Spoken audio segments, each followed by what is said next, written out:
feel. Tune in weekdays 8 to 9 a.m. only on Voice of the People 96.1 FM Abuja.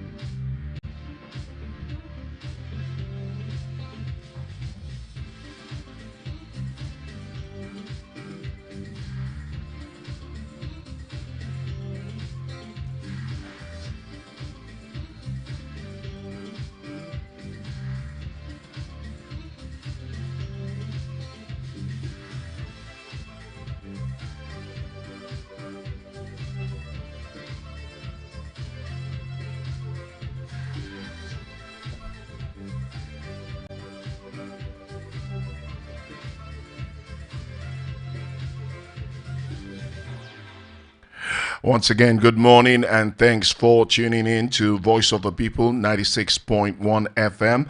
And of course, this is the Thank God It's Friday edition of the morning ride. Right now, the gates of the arena are open. Yes, and you can be part of the conversation. Remember, it's always live and interactive here on 96.1 FM. And as we like to say, now you have a voice. The studio line is 0808-312-8618 as we look up with an incident that happened here in the FCT. Now, many may not regard touting as a security problem, but I think touting is a nucleus of the security problem. And now, being someone who was bred in Lagos before I relocated to the nation's capital, and I must say I've had the opportunity to work and live in other parts of the country, almost the entire 36 states, right? So I'm a different kind of Nigerian. So I can kind of, to a certain extent, share my experiences in some of the locations I have had the privilege and the fortune to, live and work, right, across Nigeria. Now, Lagos is a totally different game when it comes to touting.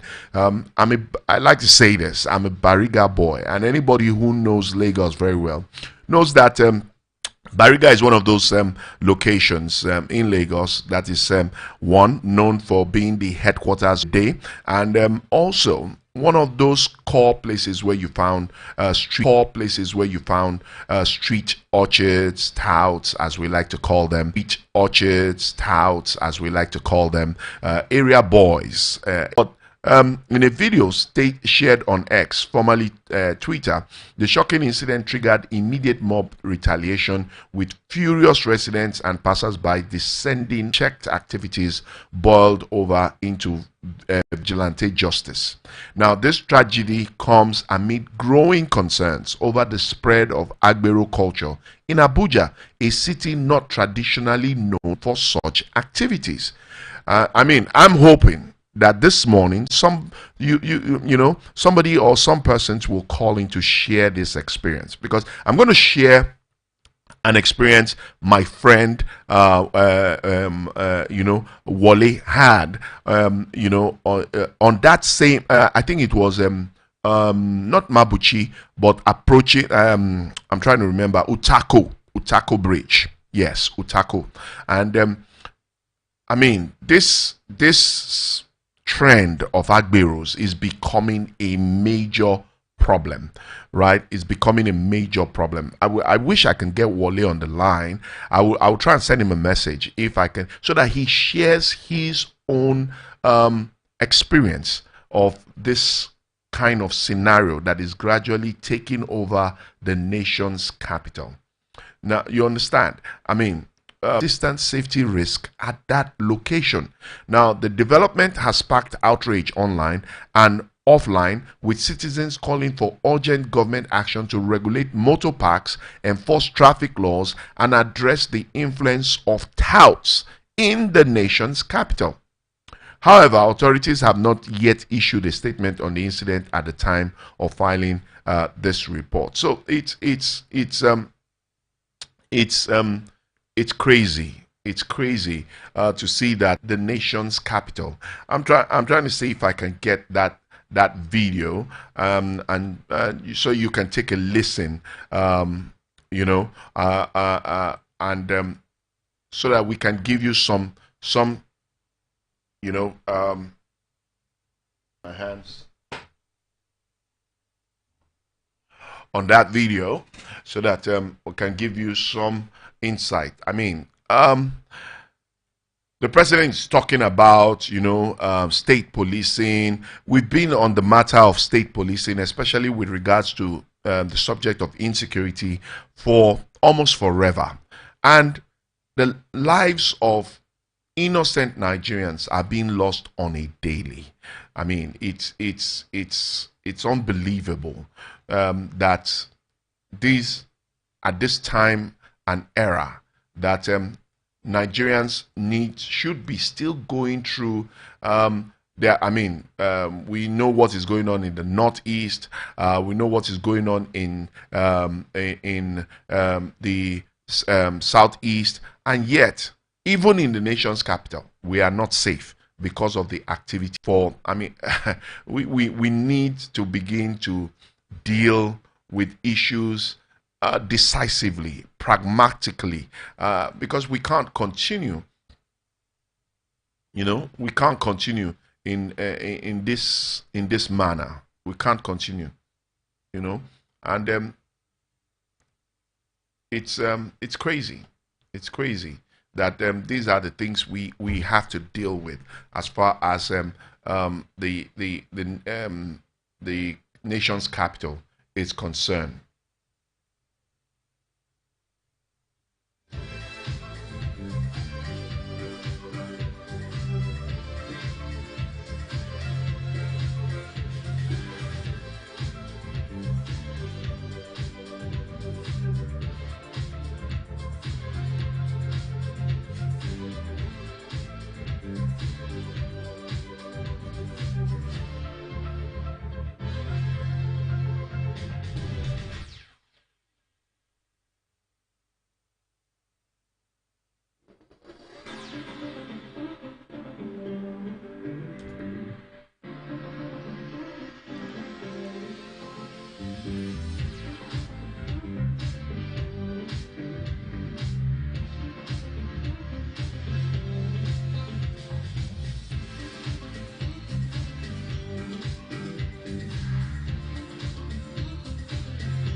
The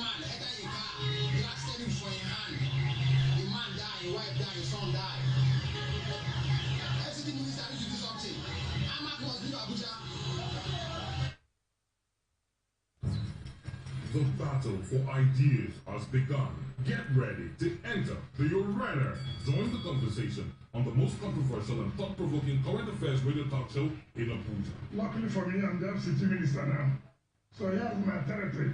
I challenge that legislator. If you are very, very popular, 2027 come and run on Abuja, we will fail you. Every weekday from 8 to 9 a.m. on Voice of the People, 96.1 FM Abuja. The arena brings you the latest news, analysis, and debate on the issues that matter the most. Because even if you are going to prosecute in court, you will need this house as evidence. Engage with expert guests, opinion leaders, and your calls. Join the discussion on politics, the economy, social justice, and more.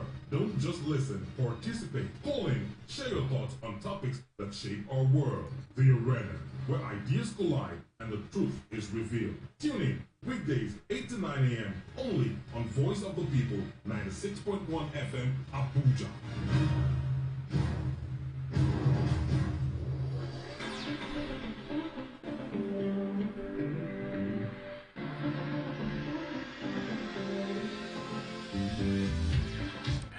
And that you heard it from one of the people who was at the incident. The video where the emergency service were evacuating the car after it had run off the bridge as a result of the tussle between the touts and the driver to take control of the car. Sadly, it ended in a terrible accident as the couple died in an auto crash on Wednesday when they were chased by roadside touts popularly known as Agbero. And reports have it that one of the touts also died in the incident. The crash happened on the Nnamdi Azikiwe Expressway between Mabuchi and Banex, an area known for the activities of road touts, also known as Agberos, area boys, as we used to call them back in the day. Now, witnesses said the accident occurred when the tout attempted to hijack the couple's vehicle. A witness who simply gave his name as Obina said the vehicle rammed into a taxi when two of the touts jumped into the moving vehicle and attempted to get hold of the steering wheel. And he said the couple and one of the touts died at the scene. Police sources dismissed a claim in a viral video that angry residents of the area burnt some of the touts to death. The source, who spoke to the Daily Trust on condition of anonymity, said they jumped. The injured touts were taken to the National Hospital. Now, the bodies of the couple were also said to have been deposited at the morgue of the hospital. The police said there were no means of identifying the deceased couple. The sector commander of the Federal Road Safety Corps, FRSC, in the Federal Capital Territory, Felix Deman, confirmed the incident. He said the scene had been cleared before his men arrived. He said, based on the information I received, no one died at the crash site and the injured were taken to the hospital. So you can see conflicting stories. When contacted, the public relations officer of the FCT Police Command, Josephine Ade, told the Daily Trust that she only saw the video but could not comment on the details since it was an incident involving touts and not the police. So it has to be the police for the police to take it serious. And it brings back the question, I beg your pardon, encouraging touts. And I have talked about the fact that whether we like it or not, to a certain extent, I support the move of the FCT minister in trying to rid the FCT of shanties, of miscreants, of comfortable in. I mean, lives are, and it's appalling that in the 21st century, this is how we handle issues that have to do with the welfare, well-being, and security of people, particularly in the nation's capital. I mean, I don't know what you think about it, but like I have said, the studio line is open. It would be lovely to get residents of the FCT, to get involved in this matter, because yes, now you have bodies of a couple lying in the morgue.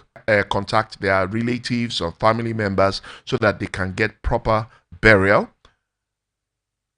And then the question is, okay, they are unknown today. Who next? Who? It could be me, it could be you, it could be anybody. If nothing is done to curtail this new trend in the FCT, I'm sorry. Maybe the FCT will be a place that people will begin to avoid.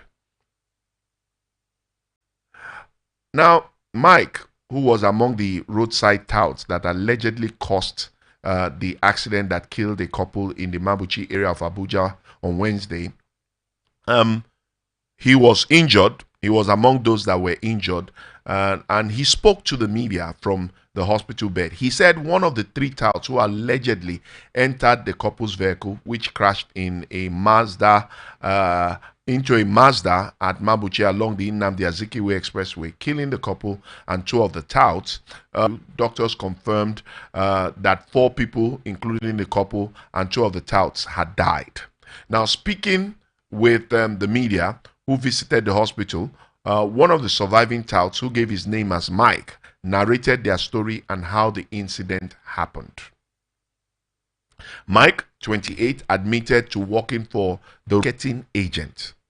Okay, can somebody explain to me what a ticketing agent has to do with harassing with visible injuries to his leg and arm? Mike explained his version of events, and I quote, as reported by, I think, the Daily Trust.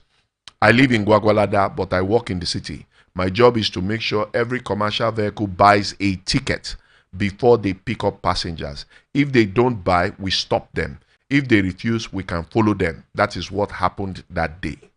According to Mike, he had entered the ill-fated vehicle because the driver attempted to pick up passengers without purchasing a ticket. I entered the motor to direct him to our office at Valdez, but the man refused to stop. He started driving fast. Before I knew it, there was an accident. My leg and my hand are broken. Since yesterday, nobody from the union has checked on me. End of quote. He went on to explain the inner workings of the ticketing system, alleging that the money collected from drivers is controlled by union leaders and is not directly remitted to government accounts. Right? This is Mike's this is Mike now. He was quoted as saying, when we collect money, we give it to our chairman. They say it's for buying more tickets and ID cards. We just hand it over. I don't know how they share it. I only know that from a 70,000 naira fine, the office takes 3,000 and we take 4,000, he said. Mike also revealed that he and other agents are sometimes left vulnerable during confrontations with drivers. Now, if something happens, you won't see our leaders, right? They will not come to your help. Since I landed here, no one has called. I even lost my phone. I feel bad because I am the one suffering while others enjoy the money. End of quote. Now, when asked whether he regrets his action, Mike admitted that he now feels indifferently about the work. If I look at myself now, I am not happy. My leg and hand are broken. I can die at any moment. At least I have learned a lesson from this.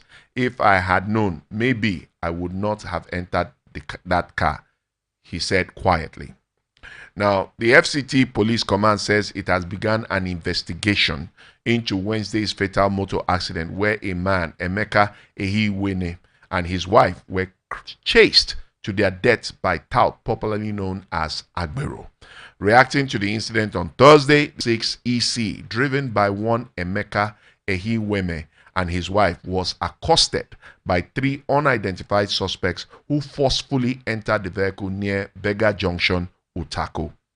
Now, according to her, In the ensuing struggle for control of the steering wheel, the vehicle lost control, struck another parked Mazda vehicle, and somersaulted into a bridge pillar. Family of the deceased and assures the public of a thorough investigation to ascertain the facts of the matter. Further developments will be communicated in due course.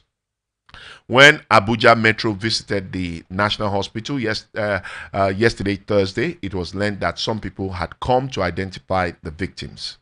Now, some residents of the Federal Capital Territory have expressed their deep concern about the activities of touts, popularly known as Agberos, in the nation's capital. Now, the residents are urging the FCT administration to take decisive action against these individuals who often claim to be union officials. Now, a civil servant, Jimo Aliyu, recounted being harassed by Agberos in the Area 1 district of Garki. He said that despite presenting his identification card, he was forced to pay 22. Commercial driver who uses the Bega Mbappe road identified the area from Mabuchi to Banex as particularly notorious for Agberos. He described how they would go to great lengths to apprehend drivers, saying if they catch you, no matter who you are, you must pay or they will take you to their base at Jabi Garage. Another motorist, Dauda Alabi, noted that private cars are often the main target and called on the FCT administration to curb their activities. A journalist with an Abuja-based newspaper also shared a similar experience, stating that he was apprehended by Agberos at Area 1. Now, after waiting for more than 2 hours and showing his ID card, he was still forced to pay 7,000 naira. He appealed to both the police and the FCT administration to immediately begin a clampdown on these touts. In a recent statement, the FCT minister, Nyesom Wike, acknowledged the chaotic state of the transport sector in the nation's capital, which he admitted provides an environment for touts to operate at various bus stops. He announced that a comprehensive transport plan is in progress and that the administration has already started revamping the sector by constructing modern bus terminals in different parts of the city. So that's the story so far. That's the story so far. I mean, I told you, a friend of mine, Wally, suffered a similar fate, and I'm going to try and see if I can get Wale on the phone so that we can have a conversation, so that he can also share his experience. Because I mean, it's sad. It's sad to see what is currently going on in the FCT, and there seems to be no respite in sight. I mean, the FCT minister is telling us a plan is in progress, but lives are being lost. People are being harassed. And there seems to be no respite in sight. And I have said that as far as the subject of insecurity is concerned, we have to tell ourselves the truth. It starts from touting. I mean, here are people claiming that they are union officials, they are union officials, and yet we can't. There's no evidence to show that they. I mean, it's a troubling situation. It's a troubling situation, and I'm worried.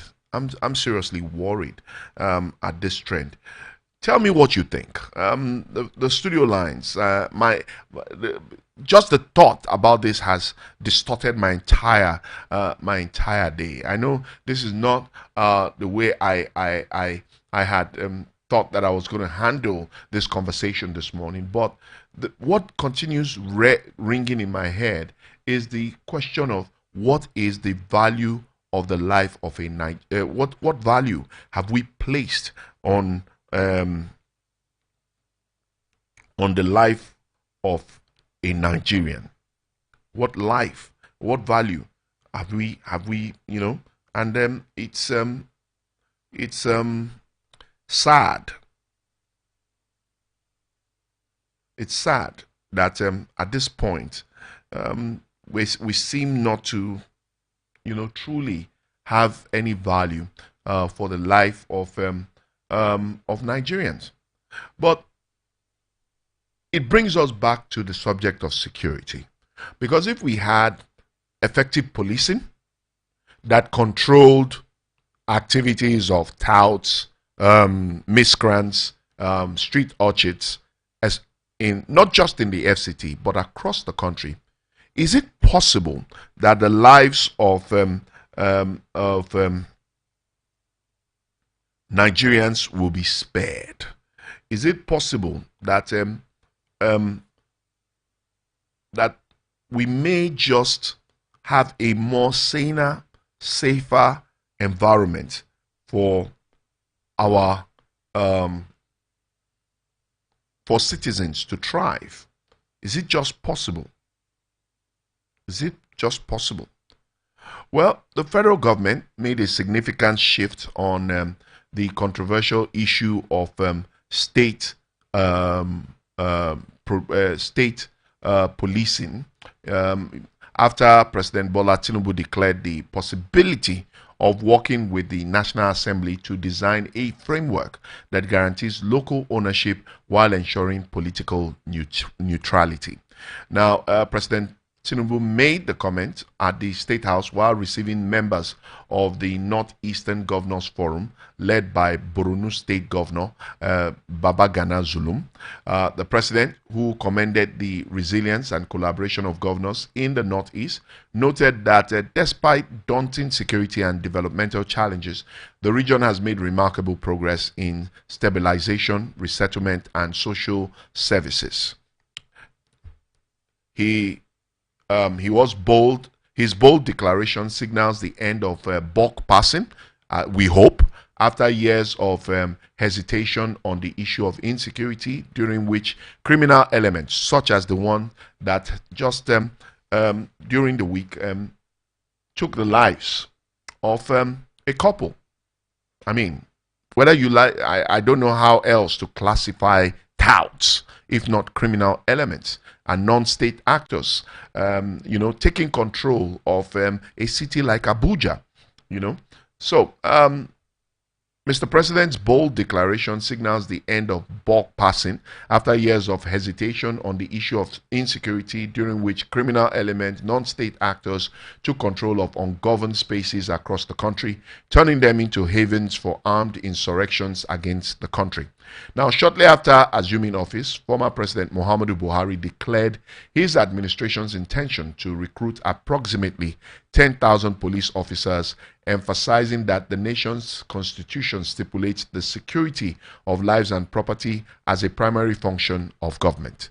However, the proposal was never implemented, and insecurity continued to weigh heavily on Nigerians, particularly with the rise in banditry.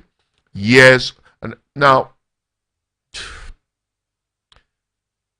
of Boko Haram insurgency in the Northeast, as well as kidnapping for ransom and recruiting, reoccurring clashes between farmers and cattle herders.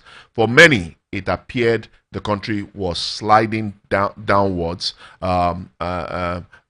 towards failure.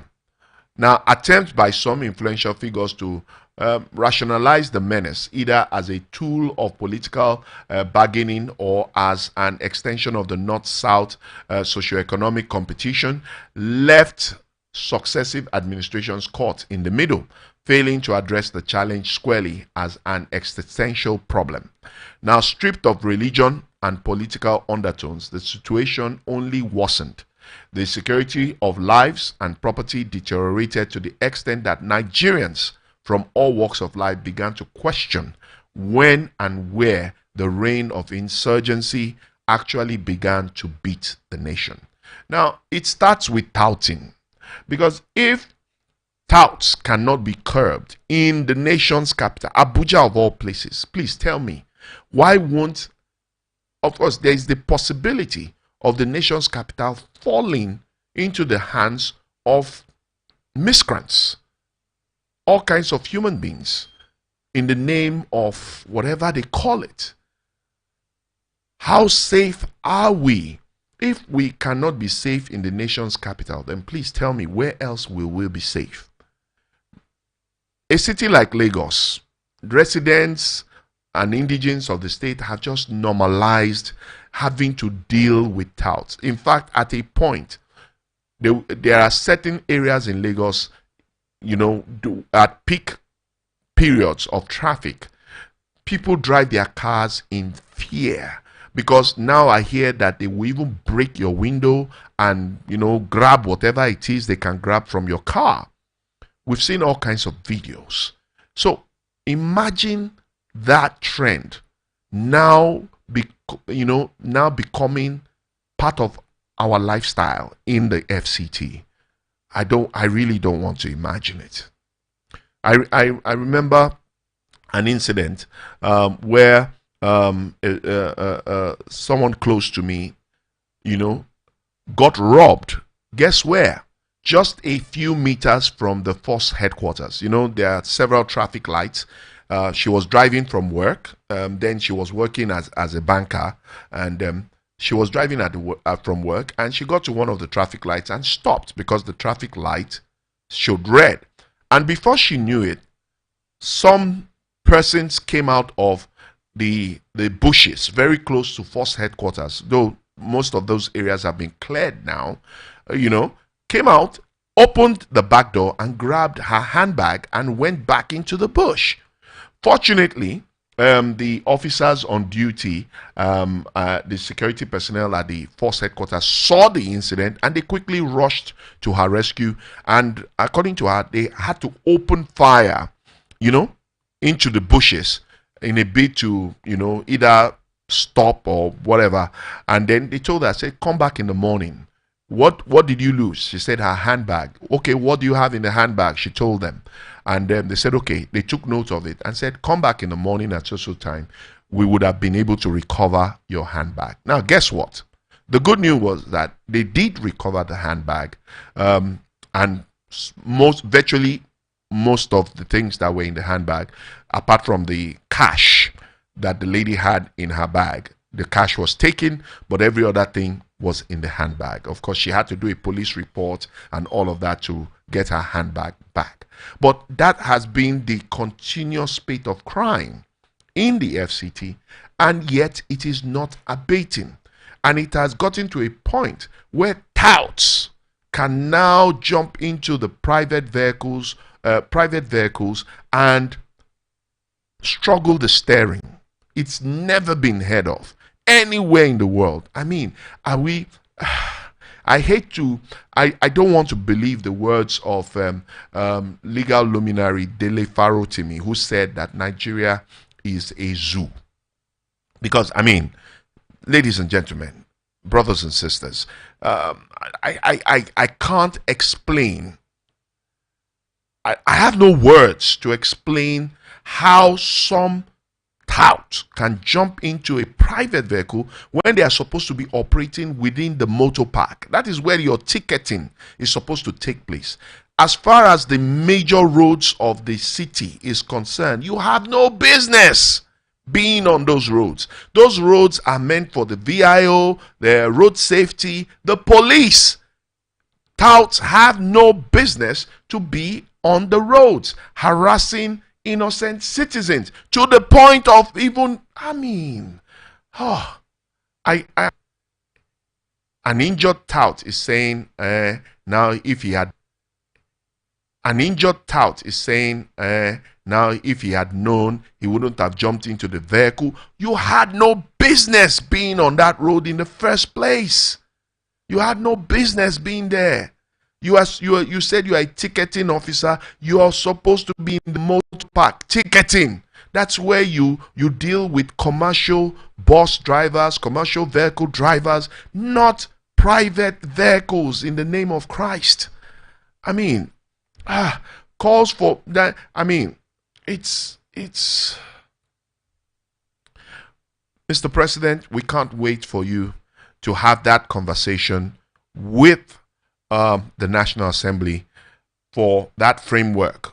Miscreants, street urchins. That is where the insecurity starts from, because these are the people that can be easily manipulated to create and cause carry out even more hideous crimes. So if we can't nib the supposed nucleus of crime in the bud, how then do we deal with the bigger crime of banditry, kidnapping, insurgency, if we cannot deal with what is supposedly petty crime? Though I don't subscribe touting to be petty crime. They touts have no business on the roads of any city. Talk more of Abuja, the capital city. And I'm still yet to understand how we have gotten to this point. Well, calls for state police, regarded as the proper step under a democracy, had long been colored by regional disputation, but with the current disposition of Mr. President, alongside consensus support from the National Economic Council, the Nigeria's Governors Forum, the Northern Elders Forum, and other strategic stakeholders, it appears that something serious is about to happen, and we can't wait, because Tinubu's comments came as Governor Daudu Lawal of Zamfara State declared that banditry would become a thing of the past if the state he had he had direct control over security agencies. Now, this has always been will I call it a political statement or political argument, where it is always said that the governors of the state are the chief security officers. It's just political statement, because the governors of the state don't control any of the security architecture or paraphernalia in their states. They do the best they can to support those security architectures and security operatives in the state, but they have no direct control as to be able to, be part or that be directly involved in the security strategy of policing their states. They are not.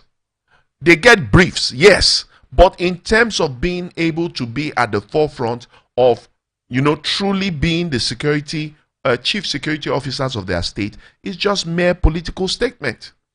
In a viral video clip, the governor stated that he is aware of the movement of every bandit kingpin operating in Zamfara State, but is constrained because security chiefs in the state only take orders from Abuja. So, I mean, let me see if I can get that viral video, and let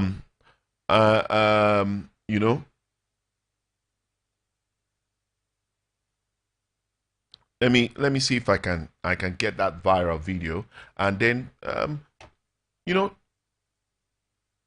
make some sense out of all of this, because we need to begin to have these conversations. We need to begin to not change the narrative, change the trajectory. It's important. Okay, I think this is it.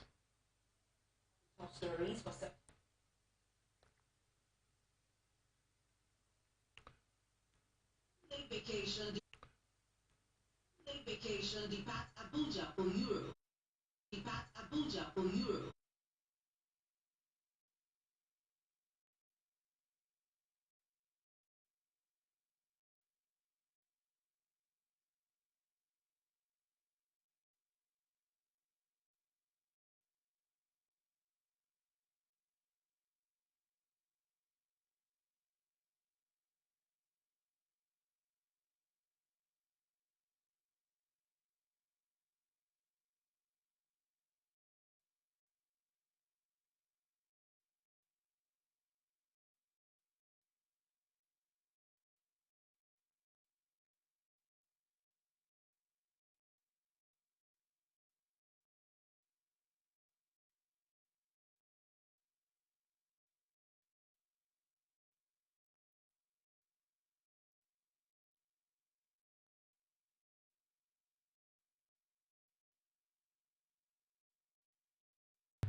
Of course, that's the video in Hausa. Zamfara State Governor Dauda Lawa declaring that he knows the exact location of bandit leaders terrorizing the state, but is powerless to act because he does not control security agents. In the viral video that has stirred reactions, Lawa lamented that despite his knowledge of bandits' movement, the ongoing fight against insecurity was being crippled by the fact that security chiefs in Zamfara State take directives only from Abuja. And of course, if you're following our stream, you will get to see the video, and of course, we will get subtitles so that you can't follow the you can't follow the video. But let's also. I'm going to leave you. I'm wrapping up. I'm wrapping the arena. I'm also going to parents and all, and that will sum up today's edition of the arena. Just something to think about, especially as we look at the subject of insecurity and narrowing down. I did say at the start of today's edition of the show that I was going to be particular about touting. I mean, lives have been lost. Just Wednesday here, just barely 48 hours ago, and there is need for us to begin to seriously have this conversation about security at all levels. And I am so happy that Mr. President is talking about state policing and the need to review the entire security infrastructure across the country, because it's not just about putting boots on the ground, but it's more about it's more about effective results. Yes, having effective results. Of course, I think that our military have been overstretched. In fact, because they've been overstretched, they've not been able to wholeheartedly, headlong, deal with the issues of terrorism and insurgency, which I think should be primary on their decks, while the police and other security paramilitary infrastructure, even the immigration, because these bandits and whatever are coming through our borders, you understand. At a point in time, I think it was under the Fashola administration in Lagos, he raised a task force that was to sweep out touting from Lagos. And it was one of the things that was discovered that most of the touts, over 75% of them, were not Lagosians. They didn't even reside in Lagos. They just came from other neighboring states, seeing Lagos as a lucrative place to come and, deny citizens and residents of their livelihood. And I won't be surprised that these so-called ticketing officers who claim to work for the Road Transport Employers Union are not even from the nation's capital. They don't reside here, but they've somehow infiltrated the nation's capital, seeing it as a lucrative base for them to deny residents of their means of livelihood, and worst of all, their life, as we saw on Wednesday. My heart and that of this great station goes to the family of the couple that died on Wednesday. These are things that should not be happening, not at this time, not in the nation's capital, and not in the 21st century. So I leave you with Governor Lawal, as he tells us again. He has said this not once, not twice. Those in the position of authority and our leaders, they needed support for them to truly tackle the kinds of the subjects of insecurity that are occurring within their domain. Because if they are able to tackle it, like they say, charity begins at home. So your wall starts from outside your window. If they are able to tackle it, they will be able to also deal with larger issues of banditry, insecurity, terrorism, insurgency at all levels. Thank you everyone for listening.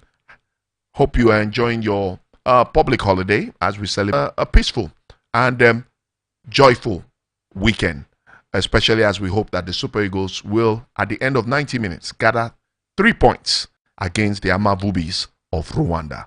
I am Nkamiang John, the beloved, also known as the controversial, signing out with the governor of Zamfara State, Governor Lawal, telling us about insecurity and why it is important governors like him